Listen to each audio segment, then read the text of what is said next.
सुप्रभात। आज एक आध्यात्मिक विषय पर चर्चा करते हैं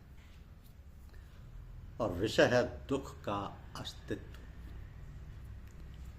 दुख का अस्तित्व। मनुष्य का जीवन एक छोटी नदी के समान है और जन्म से लेकर बचपन, जवानी, बुढ़ापे तथा मौत तक दुख का पानी ही उसमें भरा रहता है। मनुष्य का जीवन आशा की हवा पर निर्भर रहता है, जिसमें निराशा के काले बादल व दुख की वर्षा तथा वियोग की गरज और मौत की बिजली सदा ही घूमती रहती है। यहाँ की सुंदरता व धन तथा आमोद प्रमोद और प्रेम में संतुष्टि भला कहाँ होती है। ये सब मृग तृष्णा के भांति हैं। जीवित प्राणियों में तृष्णा, ख्वाहिश की अग्नि निरंतर जलती रहती है और कभी बुझती नहीं। मनुष्य सदा ही दुख के समुद्र में जन्म लेता व डूबता रहता है। तो दुख का कारण क्या है? दूसरे दुख क्यों होता है और जीव क्यों इतना कठिन दुख सहते हैं? दुख का कारण जन्म है, किंतु जन्म ना हो तो दुख ही ना हो। जन्म का कारण कर्म है। कर्म के अनुसार मनुष्य अनगिनत स्वरूपों तथा अवस्थाओं, हालात में जन्म लेता है। कर्म के फलस्वरूप कोई इस जगत में बादशाह होता है और कोई भिखारी, कोई विद्वान, कोई मूर्ख, कोई सुंदर और कोई कुरूप होता है। तो जो शैतान के कर्म करते हैं वह शैतान होते हैं, जो मनुष्य के कर्म करते हैं वे मनुष्य होते हैं, और जो देवता फरिश्ते का काम करते हैं वे देवता होते हैं। नेक काम से नेक व बुरे काम से बुरा जन्म होता है। इस जगत का यही क्रम खासा है। जैसा बीज बोया जाएगा वैसा ही फल होगा। क्या बुरे बीज से कभी अच्छा फल हो सकता है? जैसा कर्म पहले जन्म में किया था उसी के अनुसार जन्म मिला है और अब कर्मों के अनुसार आगे का जीवन होगा। तो जिस प्रकार चांद व सूर्य के चक्र गर्दिश को कोई बदल नहीं सकता और दिन और रात के क्रम को कोई मिटा नहीं सकता, उसी प्रकार कर्म के फल को कोई हटा नहीं सकता। तो कर्म का कारण तृष्णा या ख्वाहिश है। तृष्णा के कारण सारा जगत कर्म में लगा हुआ है। सिपाही किस प्रकार रण में मौत का सामना करता है, व्यापारी को देखा जाए तो वह दमखम में बदलने वाली अवस्थाओं को झेलते हुए नदी तथा खुशकी की यात्रा व्यापार हेतु करता है, आदि आदि। ये सारे लोग तृष्णा के कारण अपने अपने कार्य में लगे रहते हैं। तो महसूसात इंद्रिय ज्ञान के साथ इन ज्ञान इंद्रियों, हवासों का मेल होने से सुख और दुख का ज्ञान होता है। यही ज्ञान महसूसात में राग व द्वेष, रगवत व नफरत का कारण होता है और रुचिकर पदार्थों के पाने की इच्छा पैदा करता है। लिहाजा तृष्णा अथवा इच्छा का कारण इंद्रिय ज्ञान में सुख का ज्ञान है। जिस स्त्री का रूप दिल को भाता है उसको चाहने की इच्छा होती है। जिस फल आदि का स्वाद अच्छा लगता है उसको चाहा जाता है। जिस फूल की सुगंध अच्छी मालूम होती है वह फूल पसंद होता है, तथा जो गाना सुरीला व मधुर प्रिय अथवा खुशगवार लगता है वो गाना अधिक पसंद होता है। आखिर ऐसा सब कुछ क्यों? क्या वास्तव में इंद्रिय ज्ञान में सुख है? हम ये नहीं जानते हैं कि नहीं। केवल इतना ही कह सकते हैं कि हमको उसमें राहत महसूस होती है। मगर ये हम नहीं देखते हैं कि जिन चीजों को एक व्यक्ति सुखदायक जानता है, दूसरा व्यक्ति उन्हीं को दुखदायक महसूस करता है। जो खाना एक व्यक्ति को स्वादिष्ट लगता है वही दूसरे व्यक्ति को बुरा जान पड़ता है। जिस वस्तु से एक व्यक्ति को रुचि या रगबत होती है और वह उसे भाती है, दूसरे व्यक्ति को उस चीज से नफरत होती है और वह उसे नहीं भाती। जो किसी को सुगंध मालूम होती है वही किसी को दुर्गंध व बुरी लगती है। ऐसे ये तो पूर्णतः स्पष्ट है कि महसूसात यानी इंद्रिय ज्ञान में सुख नहीं होता। केवल लाइल्मी यानी भ्रांति से महसूसात में सुख प्रतीत होता है। बच्चों व बालकों को खिलौनों में सुख क्यों मिलता है और जवानों को क्यों नहीं मिलता? इसका कारण यही है कि खिलौनों में वास्तव में सुख नहीं होता। बच्चों व बालकों में वह भ्रांति से ही होता है और जवान हो जाने पर वह भ्रांति चली जाया करती है और फिर खिलौने सुख देने वाले नहीं मालूम होते। अब ये बात समझने योग्य हो जाती है कि दुख का कारण वास्तव में भ्रांति ही होता है। भ्रांति से ही इंद्रिय ज्ञान महसूसात में सुख जान पड़ता है।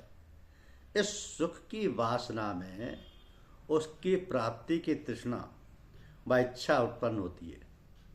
तो तृष्णा से कर्म होता है और फिर कर्म से जन्म तथा जन्म से दुख होता है। तो इस दुख से छुटकारा संभव है क्या?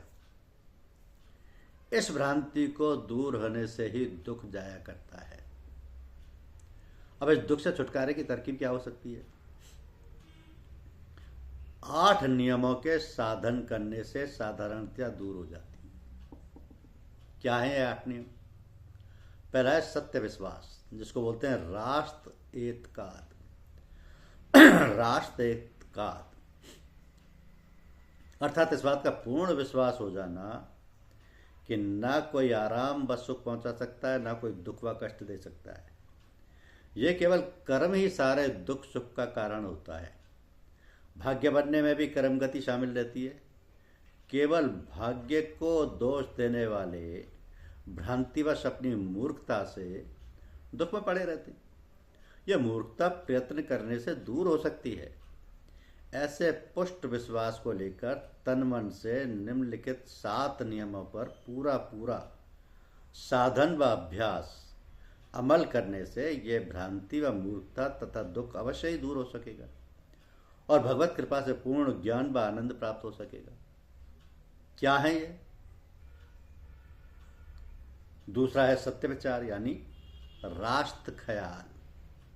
तीसरा सत्य वाक्य यानी राष्ट्र कलाम। चौथा सत्य कर्म यानी राष्ट्र फेल।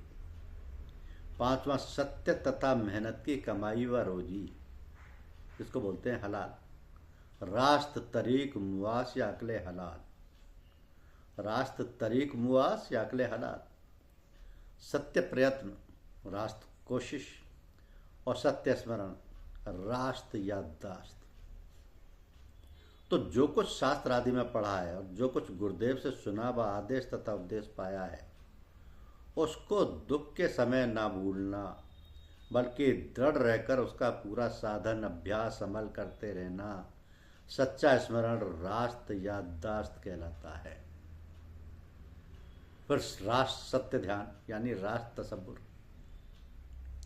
जब उपयुक्त 8 नियमों पर मनुष्य पूर्ण रूप से अमल करता है तो उसमें सत्य तथा पवित्र ध्यान राष्ट्र तसब्बुर की शुभ योग्यता यानी सलाहियत पैदा हो जाती है। तो फिर भवसागर कैसे पार हो? एक समय कुछ प्रेमी जन बाहर से आए हुए थे और 2-3 सन्यासी जी भी पधारे थे। तो एक सज्जन ने पूज्यपाद लालाजी साहब से प्रश्न किया कि महाराज, कोई ऐसी साधारण तरकीब हो सकती है जिससे संसार भवसागर से पार हुआ जा सके? तो पूज्यपाद लालाजी साहब ने मुस्कुराकर बड़ी प्रिय वाणी में उत्तर दिया, भाई पहले अपने पार तो हो लिया जाए। और फिर परम संत गुरु नानक जी महाराज का पद पढ़ा कि अपने आप को आप पहचानो, कहा और का नेक न मानो। तो उन्हीं सज्जन ने फिर प्रश्न किया कि आखिर ये भवसागर कैसे पार किया जाए? तो पूज्यपाद लालाजी साहब तनिक देर तक आंतरिक ध्यान में मौन रहे। फिर बड़े प्रेम से इस प्रश्न को और उत्तर को निम्नलिखित पदों में मधुर स्वरों में गायन करके बताया। सवाल क्या था कि भरा समंदर इलाही किश्ती बगैर कैसे अबूर होगा? भरा समंदर इलाही किश्ती बगैर कैसे अबूर होगा? और जवाब कि पकड़ सहारा कि दिल हो यकसू, किनारा हासिल जरूर होगा। यानी इसी में सवाल है, इसी में जवाब है। सवाल क्या है कि भरा समंदर इलाही किश्ती बगैर कैसे अबूर होगा, और जवाब क्या है कि पकड़ सहारा कि दिल हो यकसू, किनारा हासिल जरूर होगा।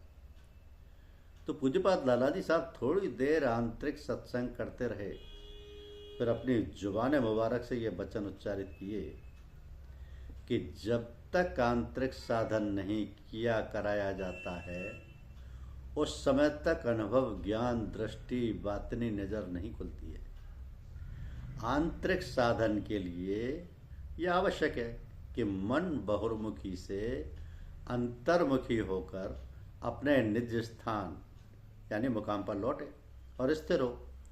यह संतमत मार्ग करने का अमली तरीका है। यह संतमत मार्ग करने का अमली तरीका है। यह वह तरीका अर्थात मार्ग नहीं जिसमें वाचक ज्ञान तथा फलसफे से काम लिया जा सके। करने का मजहब इल्मी मजहब से भिन्न होता है। यहाँ जवानी जमा खर्च यानी ऊपरी ज्ञान झाड़ने की आवश्यकता नहीं है, बल्कि इस मार्ग में क्रियात्मक जीवन बनाना ही असली मंशा रहता है। परम संत कबीर साहब की वाणी है कि ये करने का भेद है ना ही बुद्धि विचार, कथनी छोड़कर नी करे तब पावे कुछ सार। मनुष्य बना है जिस्म, दिल और रूह से।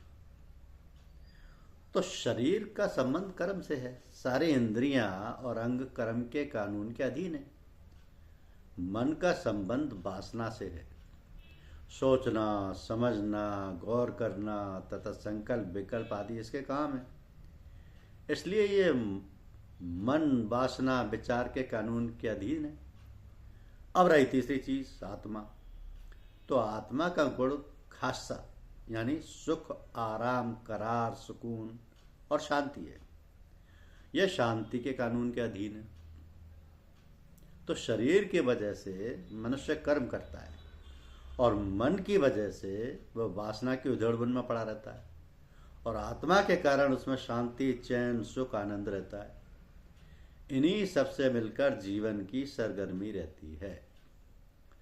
शारीरिक सरगर्मी, मानसिक सरगर्मी तथा आत्मिक सरगर्मी के योग साधन के 3 तरीके हैं। पहला कर्म, दूसरा उपासना और तीसरा ज्ञान। तो कर्म के बिना उपासना नहीं और उपासना के बिना ज्ञान नहीं। परमार्थ का साधन इन्हीं तीनों के द्वारा किया कराया जाता है। अब कर्म की जड़ शरीर में है, इसलिए सारे शारीरिक कर्म उस समय ही किए जाते हैं जब शरीर चैतन्य होता है। उसके कार्य व कर्म का समय जागृत अवस्था है, जब इंद्रियां अपना अपना काम करती हैं, अर्थात जब आंखें खुली रहकर देखने का कार्य करती हैं, जुबान बोलने का कार्य करती है, नाक सूंघती है, हाथ हिलते डुलते हैं तथा पकड़ने का काम करते हैं, और पैर चलने फिरने का काम करते रहते हैं आदि। तो इस दृष्टि से शरीर का कर्मकांड जागृत अवस्था यानी आलम बेदारी में हुआ करता है। वासना विचार की जड़ चूंकि मन में है, इसलिए सारे मानसिक कार्य उस समय हुआ करते हैं तथा किए जा सकते हैं जबकि मन में चैतन्यता रहती है, अर्थात मन के काम करने का समय स्वप्न अवस्था का होता है, जबकि शरीर व इंद्रियां शून्य और बेमसरफ होती हैं। बाहरी आंखें देखती नहीं, बाहरी कान सुनते नहीं, बाहरी नाक सूंघ नहीं सकती, बाहरी हाथ पांव चलने फिरने पकड़ने का काम नहीं कर सकते। तो मन की उपासना केवल स्वप्न अवस्था, हालत ख्वाब के समय ही हो सकती है, और उपासना के अर्थ है निकट व नजदीक होना। तो मन की सूरत इस स्वप्न अवस्था में सिमटकर अपने निज स्थान पर आकर काम किया करती। अब यहाँ पर स्वप्न अवस्था से यही आशय नहीं है कि खाट आदि पर लेटकर स्वप्न ही देखा कर, गोया इसका स्वभाव जरूर है। जब व्यक्ति किसी खास विचार तथा ध्यान में डूबा महव होता है तो उसके हाथ पांव आदि सुन्न यानी बेहरकत से हो जाते हैं। वहां तो यूं ही बैठे बैठे सोचता रहता है, सामने से बारात निकल जाए, चाहे किसी प्रकार का गाना बाजा शोर आवाज़ क्यों ना हो, परंतु उसको उन सबकी सुध नहीं होती। ये भी स्वप्न की दशा ही हो सकती है। तो उपासना इसी अवस्था में की जा सकती है। मनुष्य इस प्रकार का साधन लेकर मन पर अभ्यास करे, मन पर उसको काबू मिल जाए तो यही कार्य जागृत अवस्था में भी हुआ करता है। उपासना कोई और वस्तु नहीं है, वह मुख्य रूप से ध्यान शक्ति यानी अमल तसब्बुर है। तो शांति सुख की जड़ भी आत्मा में होती है। अतः शांति के सारे कार्य उस समय होते हैं जब मन दिल द्वारा आत्मा के संग मेल खाकर अपनी सारी अटखेलियों व चंचल प्रवृत्तियों को भूल जाता है। जब दिल आत्मा की चैतन्यमयी सूरत में खिंचकर उसमें लीन हो जाता है, तब वास्तविक शांति आराम तथा सुख प्राप्त होता है। इसी अवस्था को सुषुप्ति कहते हैं। इसी अवस्था में आत्मिक शांति तथा आनंद का अनुभव हुआ करता है। इस अवस्था में शरीर तथा मन दोनों ही शून्य, नाकारा व बेमसरफी हो जाते हैं। दोनों ही अपनी चैतन्यता अथवा कार्यशक्ति को भूल जाते हैं। दोनों को सुख शांति करार चैन सुकून तथा आनंद प्राप्त होता है, जो केवल आत्मा के कारण होता है। इसी अनुभव को ज्ञान कहते हैं। धन्यवाद।